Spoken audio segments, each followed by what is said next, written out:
A ver, el mundo cripto nació con una idea muy clara, ¿no? La descentralización. Que cualquiera, desde su casa, con un ordenador normal y corriente, pudiera ser parte de la red. Pero, bueno, algo se torció, algo se desvió bastante de ese ideal. Hoy vamos a ver exactamente eso, cómo una especie de carrera armamentística de hardware lo cambió todo, y cómo un algoritmo muy particular intenta de alguna manera volver a los orígenes. Y esta frase la verdad es que lo clava. No se trata de nostalgia, ¿eh? No es mirar al pasado con añoranza, para nada. Lo que tenemos entre manos es una solución de ingeniería pura y dura. Una respuesta técnica a un problema que golpeó directamente el corazón de la filosofía cripto. Vamos al principio de todo, a esa promesa casi utópica de una CPU, un voto. La idea de Satoshi era simple, pero potentísima, que cada procesador contara como un voto. Un sistema, en teoría, perfectamente democrático. Pero claro, la teoría a veces choca con la realidad. Y aquí vemos la escalada, paso a paso. Se empezó con esa visión idealista. Luego llegaron las tarjetas gráficas, las GPUs, y ya daban una pequeña ventaja. Pero el cambio de guión total, el punto de no retorno, fueron los ASICs. Pensemos en ellos como chips súper especializados, que solo saben hacer una cosa, minar, y lo hacen increíblemente bien. Esto, claro, desató una carrera loca que dejó al minero casero completamente fuera de juego y abrió la puerta a las granjas industriales gigantescas que acapararon todo el poder. El problema de los ASICs va mucho más allá de la simple centralización. Es que crearon un modelo bastante tóxico. Por un lado, el poder se concentra en muy pocas manos, pero es que además se entra en un ciclo de obsolescencia brutal. Comprar hardware, usarlo unos meses y tirarlo porque ya ha salido algo mejor. Esto genera montañas de basura electrónica y, por supuesto, crea una barrera económica gigante. Ya no valía con tener un ordenador, había que hacer una inversión enorme. Vale, este era el problema, un problema gordo. Y ante esto surge una respuesta, una solución que no va de competir en fuerza bruta, sino de ser más lista, de cambiar las reglas del juego. Y aquí es donde aparece Ghost Rider. La definición lo dice todo, pero hay que fijarse bien. Hay dos palabras clave aquí, híbrido y rotativo. ¿Qué significa esto? Pues que Ghost Rider no es un solo algoritmo, no, es una mezcla de varios que van cambiando, van rotando de forma bastante impredecible. Y su objetivo no es que sea imposible crear un ASIC para él, sino algo mucho más astuto, que sea tan caro y tan poco práctico que simplemente no merezca la pena. Exacto. Este es el meollo de la cuestión. La jugada maestra de Ghost Rider es puramente económica. Ataca el incentivo, no la tecnología. Porque a ver, ¿de qué sirve fabricar un chip súper especializado si tiene que ser bueno en un montón de tareas diferentes que cambian todo el rato? Pues que se vuelve tan complejo y tan caro que la inversión no se recupera nunca. Simplemente no sale a cuenta. Y su arma secreta es esta mezcla, este cóctel de algoritmos. Combina familias de algoritmos que no tienen mucho que ver entre sí. ¿Y qué provoca esto? Pues que el hardware que quiera minar necesita ser un todoterreno, necesita ser versátil y tener memoria RAM rápida. Vamos, justo lo que tiene una CPU normal y corriente. Y es, a la vez, la peor pesadilla para un chip rígido y especializado como un ASIC. Pero ojo, que esto no solo va de descentralización. Este diseño tiene un impacto directo y muy positivo en la seguridad de la red. Es un cambio de paradigma, seguridad por diversidad, no por fuerza bruta. La analogía es perfecta. Pensemos en Bitcoin. Es como una muralla altísima y súper gruesa. Impresionante, sí, pero si tienes la suficiente fuerza bruta, un ariete lo bastante grande, la tiras. En cambio, Ghost Rider es como un castillo medieval. No tiene un solo muro, tiene varios. Y entre ellos hay fosos, trampas, defensas de todo tipo.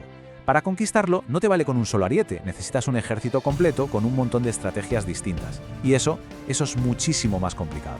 Llevado a la práctica, ¿qué significa esto para la seguridad? Pues que para lanzar un ataque del 51%, que es el gran fantasma de las cripto, ya no es suficiente con tener más potencia de cálculo. Ni de lejos. El atacante tendría que encontrar fallos en varios algoritmos a la vez y tener el hardware para explotarlos todos. El coste se dispara. No solo en dinero, sino en logística, en energía, en todo. Y de nuevo, al depender tanto de la memoria RAM, le da esa ventaja natural a los ordenadores de toda la vida. Y claro, todo esto nos lleva a un tema peliagudo, el del consumo energético. Aquí Ghost Rider nos propone darle la vuelta al debate. No se trata de evitar la pregunta, sino de hacer la pregunta correcta. Y la pregunta es esta, no es tanto el cuánto, sino el quién y el para qué. porque no es lo mismo tener un consumo masivo y concentrado en naves industriales que solo sirvan para eso, que tener un consumo distribuido, repartido entre millones de ordenadores que ya existen y que se usan para 1000 cosas más. El enfoque cambia por completo. La diferencia entre los dos modelos es abismal. Por un lado tenemos el modelo industrial, naves enormes, sistemas de refrigeración que consumen una barbaridad y todo dedicado única y exclusivamente a minar. Y por otro, el modelo que propone Ghost Rider, aprovechar los recursos que ya existen, miles, millones de ordenadores que ya están ahí funcionando. Al final, el resultado es un modelo mucho más sostenible, mucho más racional. Se mina con el hardware que ya tenemos. No hacen falta esas infraestructuras de refrigeración gigantescas. Y sobre todo, se corta de raíz ese ciclo de usar y tirar que genera tantísima basura electrónica. Se promueve un acceso mucho más justo a la red. Pero bueno, seamos honestos, ninguna tecnología es perfecta. Para entender bien Ghost Rider, no solo hay que ver sus puntos fuertes, también hay que poner sobre la mesa sus debilidades y el contexto actual. Entonces, la pregunta clave: ¿cómo queda Ghost Rider si lo ponemos cara a cara con los grandes? Vamos a ver los datos. La verdad es que la tabla habla por sí sola. Si nos fijamos en los puntos que eran cruciales en la idea original, resistencia a ASICs, acceso a la minería, nivel de centralización, Ghost Rider sobre el papel tiene una ventaja clarísima. Su diseño busca precisamente eso, devolverle el poder al usuario común. Ahora, la otra cara de la moneda, las limitaciones reales. Y es que su potencia de cálculo total, el hash rate, es mucho menor que la de redes gigantes como Bitcoin. Llevan menos tiempo en el mercado, por lo que está menos probado en situaciones límite. Y como es lógico, su adopción y su liquidez son todavía pequeñas. Además, compite con otros algoritmos que buscan lo mismo. Pero aquí hay un matiz que es fundamental entender. Estos no son fallos de diseño del algoritmo, no es que Ghost Rider esté roto o mal pensado. Son más bien las consecuencias lógicas de ser una red más joven con menos tiempo de vida. Son, por así decirlo, dolores de crecimiento. Y con todo esto, llegamos a la conclusión. Porque al final, Ghost Rider se puede ver como algo más que un simple algoritmo. Es casi un manifiesto, un intento de corregir el rumbo de la historia y volver a esos principios fundacionales. Siempre se habla en cripto del famoso trilema, ese equilibrio casi imposible entre seguridad, descentralización y accesibilidad. Es como un juego de malabares. Si potencias uno, los otros suelen resentirse. Pues bien, lo interesante de Ghost Rider es que consigue uno de los equilibrios más logrados, apostando fuerte por la descentralización y la accesibilidad, pero sin dejar de lado la seguridad. Y esta frase, la verdad, resuena con una fuerza especial. Es la idea de que esto es lo que pudo haber sido, la materialización de esa promesa original, una red global, segura y en manos de sus usuarios, no de unas pocas grandes empresas.